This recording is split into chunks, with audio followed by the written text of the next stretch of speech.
días muchachos, bienvenidos a la materia de Constitución Política y Democracia.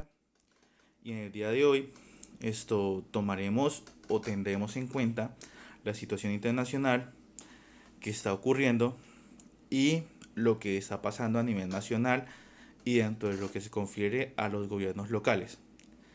Ahora bien, empecemos con el tema internacional. ¿Qué está pasando a nivel internacional que está preocupando a medio mundo? Estamos viendo el brote de una pandemia bastante fuerte, ¿cierto? Que viene desde China y que este brote ha traído consecuencias fatales, sobre todo a una población que es mayor de edad.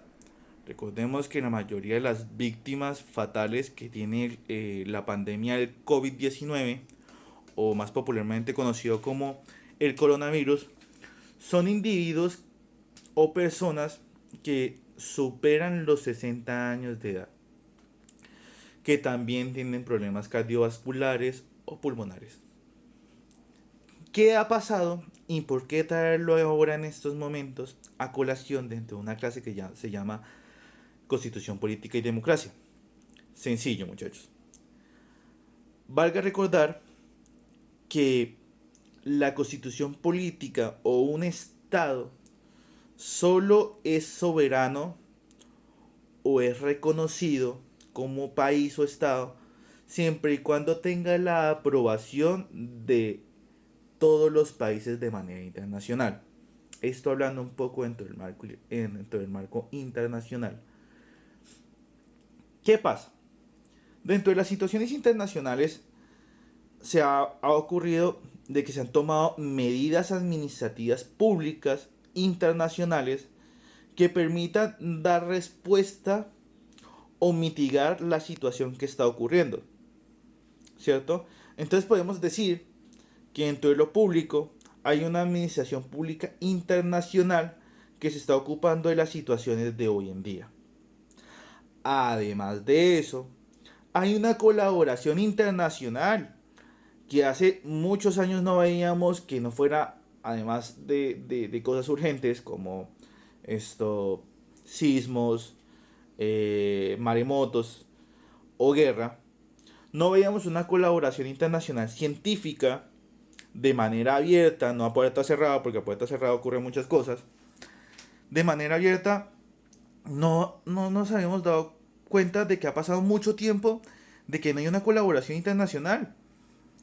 No hay una colaboración internacional científica de manera abierta, pero hoy la hay. Hoy hay una colaboración internacional desde el ámbito médico, porque Cuba ha demostrado que su fuerte interés por la educación medicinal está sirviendo en estos momentos debido al apoyo que está prestando a Italia, debido a que está desbordado por sus diferentes casos de coronavirus o COVID-19. Eh, China intenta resolver una pandemia que sale desde su país, enviando medicamentos o colaboración médica desde su país a otros países afectados de Europa. Y nos damos cuenta que la colaboración internacional viene desde todos los ámbitos. Todos los países quieren ayudarse en sí y hemos dejado a un lado nuestros sesgos políticos e ideológicos. Miremos nada más el caso colombiano. Colombia, a pesar de que ha tenido un fuerte problema diplomático con el régimen de Maduro, hoy en día se está hablando de hacer conversaciones dirigidas desde los entes centrales para que el Ministerio de Salud colombiano y el Ministerio de Salud venezolano colaboren de manera bilateral o trilateral, si en caso tal de que se llegue a unir Brasil, para detener la expansión del COVID dentro de estos tres países. Recordando de que los tres países tienen frontera terrestre compartida. Entonces, ¿qué es lo que pasa, muchachos? Valga recordar que estas situaciones de orden internacional han traído una colaboración bastante interesante donde se deja al lado los sesgos ideológicos y políticos y se empieza a pensar en un mañana y en una colaboración. Qué interesante ver que el ser humano solamente tiene que tocar fondo para recordar que vivimos en una comunidad global y que por ende necesitamos una colaboración de cada uno de los individuos que hace parte de esta comunidad. Ahora bien, cabe recordar que pues a final de cuentas, por más difícil que sea la situación, el único que puede tomar decisiones administrativas sobre la colaboración bilateral o trilateral entre Venezuela, Colombia y Brasil solamente la puede tomar el presidente y nadie más. Ahora volviendo al plano nacional o llegando al plano nacional. ¿Qué pasa en el plano nacional? Se están tomando medidas basadas en experiencias internacionales, basadas en los consejos de la OMS, Organización Mundial de la Salud, y estamos dándonos cuenta de que los entes administrativos centrales están haciendo una labor bastante interesante. O sea, estamos viendo una fluidez de recursos para contener la pandemia bastante grande. Entonces nos damos cuenta que nuestro aparato administrativo no es lento, solo que es lento cuando le conviene. Pero también nos damos cuenta de que están tomando decisiones bastante arbitrarias. Entre ellas, la que yo considero a título personal, no a título de docente, cabe recordar, porque también soy una persona, estudiantes, es quitarle la plata que por derecho le pertenece a los municipios de Colombia y entregárselas a los bancos para que haya una fluidez económica y permita apaciguar las problemáticas que se van a presentar de aquí en adelante. Cabe recordar o recordarles, muchachos, que a pesar de que el país o el mundo entero logre recuperarse de esta pandemia y logremos eliminarla, que es lo que todos esperamos que pase, el país y el mundo van a entrar en un declive económico. Vamos a entrar en recesión económica, muchachos. Todos los expertos en economía, todos los expertos en industria, han dicho que este declive económico va a ser enorme. Tanto así que pues pasará casi una década para poder recuperarnos de toda esta economía o todos estos daños o estragos económicos que ha dejado y también sociales, porque cabe recordar que vamos con 64.000 muertos a nivel internacional, lo cual es un número bastante elevado y que de una u otra manera está dejando desolados ciertos lugares del mundo donde ha pegado un poco más fuerte esta enfermedad. Entonces, volviendo al punto, Colombia ha tomado decisiones bastante arbitrarias con lo que corresponde a la enfermedad del COVID y también ha tomado una decisión de fortalecer los bancos, pero no fortalecer los entes administrativos locales. Y entonces yo digo, ¿cómo espera desde el ente nacional que se le dé una respuesta adecuada a las problemáticas que están sucediendo? Si es que sin la fluidez de dinero desde parte de los entes centrales administrativos va a ser difícil. Ya de por sí es difícil y precario darle respuesta a políticas públicas un poco menos forzosas o necesarias como para darle respuesta a esta pandemia que termina siendo una política de Estado con temas de salud y sin recursos. Porque básicamente lo que está haciendo el Estado es dejar casi sin dinero a los municipios y dejarlos relegados a una función de, sin otras palabras, Dios proveerá. O sea, Dios va en algún día que con qué podemos comer, con qué podemos darle respuesta a las personas que están siendo damnificadas por este ejercicio de la pandemia. Y pues me parece bastante preocupante porque en este sentido se está violando un tema que hablamos en la Constitución Política que dice que Colombia es un estado descentralizado. ¿Sí me entienden?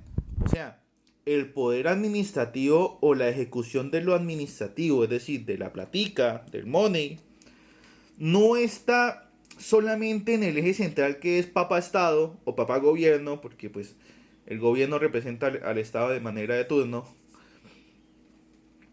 sino que confiere a todos los municipios y departamentos para que puedan hacer uso de los recursos de manera más efectiva, debido a que tienen un contacto con la población un poco más directa. ¿Y qué está pasando con esa descentralización? Está quedando en un vilo, en un limbo jurídico, en un limbo existencial, pues si queremos decirlo de esa manera. ¿Por qué? Básicamente en el ejercicio de que nos estamos jodiendo, disculpen la palabra, de manera arbitraria. O sea, nos estamos quedando sin recursos, tenemos un déficit de recursos porque no siempre el Estado le ha dado recursos a los municipios, y con esas decisiones presidenciales que se están tomando, se está diciendo, ok, vamos a quedar aún más jodidos, vuelvo y digo, disculpen la palabra, de lo que ya estábamos, porque desde que no tenemos plata vamos a quedar más desfinanciados aún, ¿cierto? ¿Y qué está pasando? Bueno, eso es del sector nacional, con el tema del gobierno de turno, que en estos momentos es Duque, y que está representado por el Centro Democrático, que vale recordar que es una estructura ideológica de centro derecha y que posee como pensamiento principal el tema de darle apertura económica neoliberal a Colombia. Ahora bien, vamos al otro escaloncito. Ya venimos de lo internacional, vamos a lo nacional y después a lo local, que es lo que vamos a hablar ahora. ¿Qué pasa en los ámbitos locales? ¿Qué análisis he hecho yo en los ámbitos locales? Sencillo.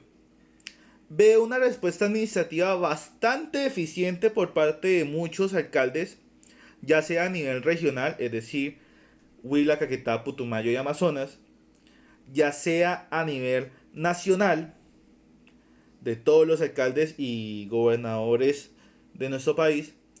He visto una respuesta bastante eficaz. Me he dado cuenta de que tienen asesores bastante buenos la mayoría de los alcaldes y gobernadores, y que están tomando decisiones administrativas con contundencia. Darle respuesta a esta pandemia es una necesidad, y esa necesidad se transmite en respuestas oportunas de parte del gobierno o del Estado por parte de sus instituciones administrativas. Entonces, ¿qué viene aquí y qué es lo que pasa? Veo una buena respuesta, veo una buena fluidez, veo un buen contacto, pero también noto de que existe una férrea disposición a hacer populismo. Y ustedes dirán, profe, pero ¿por qué populismo? ¿Qué es el populismo? El populismo, alumnos, es una figura política que se utiliza para encasquillar o postrar en el poder a un individuo, ya sea por sus acciones por el pueblo, pongan ese tema de acciones por el pueblo entre comillas, porque no es cierto, ya sea por sus determinaciones administrativas. Y entonces me doy cuenta de que muchos alcaldes, gobernadores, concejales y diputados lo que están haciendo es un populismo puro y duro. Y ustedes dirán, bueno, ¿y eso qué tiene que ver con la ciencia con la ciencia política? No, con la constitución política y la democracia. Sencillo, muchachos. Muchos teóricos de la ciencia política y de las ciencias sociales han determinado que el populismo es una amenaza latente para las democracias. Porque ¿qué es lo que pasa? La gente se empieza a encantar con ese tipo de individuos que se sienten en la que la gente se siente cercano, y empiezan a creer que las instituciones no son tan necesarias. Y al dejar al lado las instituciones, también van dejando a un lado la necesidad de elegir a otros individuos. Empiezan a pensar, bueno, pero si este es bueno, ¿para qué lo sacamos del poder? Bueno, si este tiene tan buenas ideas y nos ha hecho tan efectivas sus ideas, ¿para qué sacarlo del poder? Básicamente es para darle entendimiento a que el populismo lo que deja es un rezago a las estructuras democráticas y liberales. Es decir, esto es un ejercicio netamente antiliberal, anticonstitucional y antidemocrático, el ejercicio del populismo, porque lo que puede llegar a pasar, lo que los ejemplos nos han mostrado, es que cuando se encasquilla en el poder un populista la estructura populista en sí, se vuelve una dictadura o un régimen totalitario, que esto viene en contravía a lo que es la democracia, a lo que es la constitución política liberal, y que terminaría afectando todos nuestros estilos de vida cotidiano. Entonces, hay que revisar, muchachos, de que las acciones que están haciendo ciertos individuos sí es buena. El tema de donar mercados, el tema de estar pendiente de las personas, que además de ser, creo yo, debería ser un acto altruista, lo están utilizando con fines políticos, y que estos fines políticos nos pueden llevar a un populismo o a un mesianismo político. Hay que tener en cuenta las dos palabras que estoy utilizando, porque la dejaremos como ejercicio de tarea más adelante, para que tengan en cuenta qué es lo que se tiene que hacer. Ahora bien, si tenemos en cuenta de que estos individuos están perfilándose para otros cargos más importantes, hay que tener cierto criterio político o de cultura política en estos momentos. Sí, muy bien que estén colaborando a las personas vulnerables, sí, muy bien que estén colaborando con los ciudadanos, pero es necesario recordarle a los ciudadanos que esto es una obligación de estos individuos, no es que quieran, no es que sea un acto altruista, es que es tanto de sus obligaciones colaborarle a su ciudadanía, a sus compartidarios, a la gente que hace parte de ese pensamiento político, ya sea por institución o por partido político, o ya sea como individuo netamente. Entonces, hay que recordar esto para cuando toquen las votaciones, muchachos. Para cuando sus papás vayan a votar, recordarles que estos individuos lo que hicieron no fue nada más que su tarea. No fue nada más que su ejercicio netamente político de demostrar que están interesados por una ciudadanía. No hay que creer que son nuestros salvadores. No hay que pensar en un mesianismo político, porque no es cierto. Y no hay que pensar en que esos individuos son la salvación de una estructura de gobierno paupérrima, ¿cierto? Ahora bien, ya que hemos hablado de los tres estamentos, ya sea nacional, ya sea internacional y ya sea local, quiero que tengamos en cuenta cierta situación. La democracia en sí es una idea liberal, no es una idea conservadora, no es una idea socialista, no es una idea comunista, es una idea liberal. Y por ende, como idea liberal, lo que permite es que el individuo o ciertos grupos amalgamados dentro de un partido tengan vocería dentro de las instancias institucionales o estatales, ¿cierto? Ahí estamos todos muy bien. ¿Qué es lo que pasa? Básicamente lo que ha pasado es que estas estructuras liberales han dado pie a que por sus malos funcionamientos esto se haga un tema de declive dentro de las instituciones, y que la gente empiece a dudar o a pensar de que no es tan necesario la democracia y no son tan necesarias las instituciones. ¿Qué es lo que pasa cuando se pone entredicho ese tema? Y que nos vamos a dar cuenta que en esta pandemia también se va a poner entredicho, a pesar de que las instancias administrativas dentro del sector, a presidentes, gobernadores y alcaldes, están siendo bastante efectivas. ¿Qué es lo que pasa cuando pasa esto antedicho? Que empiezan a dudar de la eficacia, empiezan a dudar de si son realmente buenos estos controles que se están haciendo. Si es el Estado un Estado protector o solamente nos están dejando a la deriva. Básicamente la gente empieza a dudar sobre los procesos administrativos o institucionales, y empiezan a hacer algo que pues dentro de la teoría política se le llama desobediencia civil. Y ese tipo de desobediencia civil en estos momentos es la peor situación que le puede pasar a Colombia o a sus municipios o a sus departamentos. ¿Por qué? Básicamente porque ya de por sí contener la pandemia de manera administrativa es difícil. Ahora imagínense a la gente en las calles saqueando, robando, ¿cierto? Entonces yo les digo, muchachos, recordemos que hace 15 días tuvimos una clase hermosa en Ciencias Sociales que hablamos sobre la violencia y la justificación de la violencia. Y entonces yo les digo, la violencia no hay que justificarla. El vandalismo no hay que justificarlo. En estos momentos lo más sano que se puede hacer por parte de la ciudadanía es acoger y brindarle apoyo a las decisiones administrativas que se están tomando de fondo. Porque cabe recordar que en caso de que estas decisiones administrativas fallen, los que fallamos somos todos como sociedad. No es una clase política, no son unos individuos en sí. Fallamos todos dentro de nuestra cultura política, dentro de nuestros pensamientos, dentro de nuestras estructuras. ¿Y qué yo puedo decir? En estos momentos es el peor momento para dudar de las instituciones. Es el peor momento para salir a las calles a protestar o hacer algún acto de irresponsabilidad. Y en estos momentos que quiero que ustedes tengan en cuenta, porque ya tuvimos la conversación sobre la violencia, es abrazar estas medidas y decirles a nuestros familiares que acatemos este tipo de disposiciones administrativas, que sigamos este tipo de recomendaciones que están sucediendo. Porque lo que vamos a ver, muchachos, y no se les haga raro, y esto no es apocalíptico, no es que los quede asustaron, no es que ustedes se digan, ay Dios mío, ¿qué va a pasar de aquí en adelante? No, muchachos, esto pasa cada vez que el hombre tiene miedo.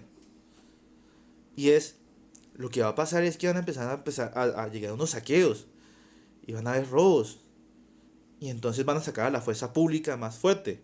Es decir, ahora sale la policía afuera, es chévere porque ellos son una fuerza civil.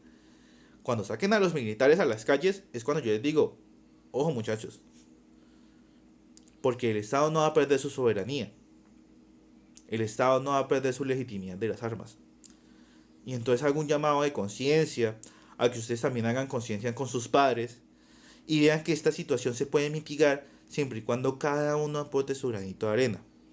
Cabe recordar que hay familias que están damnificadas por la situación de la pandemia debido a que son personas o núcleos familiares que dependen netamente de la economía diaria y que están siendo dejadas en el olvido. A esas personas también hay que ayudarles, a esas personas también hay que mostrarles un camino, porque pues no todo está tan fácil como nos lo quieren pintar, pero tampoco todo es tan caótico. Hay que mantener la mesura y mantener los matices, ¿no, muchachos? Creo que la violencia no es la solución a ninguno de nuestros problemas, ni la va a ser. Siempre les he demostrado mi inconformidad con cómo se legitima la violencia. Y creo que es necesario hacer un análisis de por qué abrazar en estos momentos las decisiones de gobierno. Puede que muchos de nuestros padres o nosotros mismos, como dijimos en algún momento, no estemos de acuerdo con los gobiernos locales, no seamos partidarios ni del alcalde, ni del gobernador, ni del presidente. Pero en esos momentos no es hora de dudar de las instituciones y es hora de seguir las recomendaciones que se nos están haciendo, para que cuando salgamos de estos declives podamos tomar decisiones políticas y castigar a los políticos que no hayan hecho nada en estos momentos. Y ustedes me dirán, bueno, profe, pero castigar suena feo, ¿no? Sí, muchachos, suena feo, pero pues no es que los vayamos a castigar violentándolos. Los vamos a castigar dentro de las urnas. Vamos a castigarlos a no votar por ellos. Vamos a castigarlos a relegarlos de la política, que no vuelvan a aparecer en la política. Vamos a castigarlos por su incompetencia. Vamos a castigarlos por su populismo, por aprovecharse de momentos difíciles para querer amalgamar opinión pública. En ese sentido, digo yo, vamos a castigarlos. Y vamos a castigarlos bien fuerte. Porque se van a dar cuenta y se recordarán de mí que en estos momentos muchos políticos están quedando como unos pelmazos frente a su incompetencia administrativa. Hay muchos senadores y representantes a la Cámara que no están haciendo un carajo. Ni siquiera se han dignado a dar opiniones. Están por allá encerrados esperando a que todo esto pase y creen que la ciudadanía no tiene memoria. Y a lo que los invito es a hacer memoria cuando nos vayamos a votar o cuando sus padres vayan a votar y decirles: papá, este senador, este representante de la Cámara, este gobernador o este alcalde no hicieron nada ni quisieron hacer nada cuando lo necesitábamos. O papá, estas personas que ahora se están lanzando, lo único que hicieron fue populismo. Ni siquiera hubo una colaboración meritoria. ¿Sí? Entonces, muchachos, los dejo con esta experiencia, con esta visión de lo que está sucediendo. Espero que les sirva y que pueda ser esto una mirada más allá de lo que está sucediendo, de lo que es netamente la constitución política y la democracia. Y además quisiera como dejarles como una tarea, o quiero dejarles una tarea que tendrá nota. Sí, porque a ustedes toca hablarles así. Sí, sí, tiene nota, muchachos. Sí, hay que hacerla. No, no es de gratis. Entonces pónganle cuidado. Vamos a averiguar qué es mesianismo político, ¿cierto? Vamos a averiguar qué es populismo, ¿cierto? Y vamos a averiguar, o vamos a hacer un ejercicio de sacar dos noticias donde se hable sobre las colaboraciones internacionales que se están haciendo entre diferentes países. A esto le vamos a hacer un análisis de las noticias de manera crítica y también tiene nota, muchachos. Además, vamos a hacer una lectura que enviaré prontamente, y de esa lectura vamos a hacer un mapa conceptual. Entonces son 4 puntos diferentes, ¿no? El primer punto de la tarea es averiguar qué es mesianismo político. Segundo punto, averiguar qué es populismo. Tercer punto, muchachos, sacarme 2 noticias que estén relacionadas con la colaboración internacional que tienen diferentes países frente a la pandemia. Y el cuarto punto es hacer un mapa conceptual sobre una lectura que les voy a dejar. Espero que tengan un feliz día, espero que tengan una feliz tarde, espero que estén todos muy juiciosos cuidándose. Les envío un abrazo, que estén muy bien, muchachos. Cualquier inquietud, cualquier incomodidad, cualquier problema, no duden en escribirle a los grupos que están en el colegio. Y recuerden, sus profesores y tanto el plantel administrativo de la institución educativa, estamos pendientes de ustedes y estamos pendientes de sus padres de familia. No duden en llamar, no duden en preguntar, no duden en escribir. Recuerden que todos somos una familia y que en estos momentos es la mejor oportunidad para conocernos entre nosotros. Un abrazo desde la distancia, muchachos. Espero que estén muy bien. Espero que Dios los bendiga y que esto sea una de tantas experiencias que vamos a vivir a lo largo de nuestra vida. Si se sienten solos, si sienten que esto los está abrumando bastante, no deben llamar al colegio. Tenemos un buen psicólogo, el profe David es un muy buen psicólogo, es una muy buena persona también. No deben llamarlo, él está también ahí pendiente, también está dentro de nuestros procesos de psicoorientación. Entonces, yo sé que esto es difícil, pero en estos momentos es donde tenemos que acercarnos más a nuestras familias. Y como último punto de la tarea, muchachos, que espero que lo hagan, porque pues esto no lo puedo calificar, ¿no? Abracen a sus papás, a sus abuelos, a sus tíos, a sus primos, a todo aquel que esté dentro de la cuarentena con ustedes. Abrácenlo fuerte, ¿listo? Porque la familia es lo primero en todo. Dios bendiga, muchachos, que estén muy bien.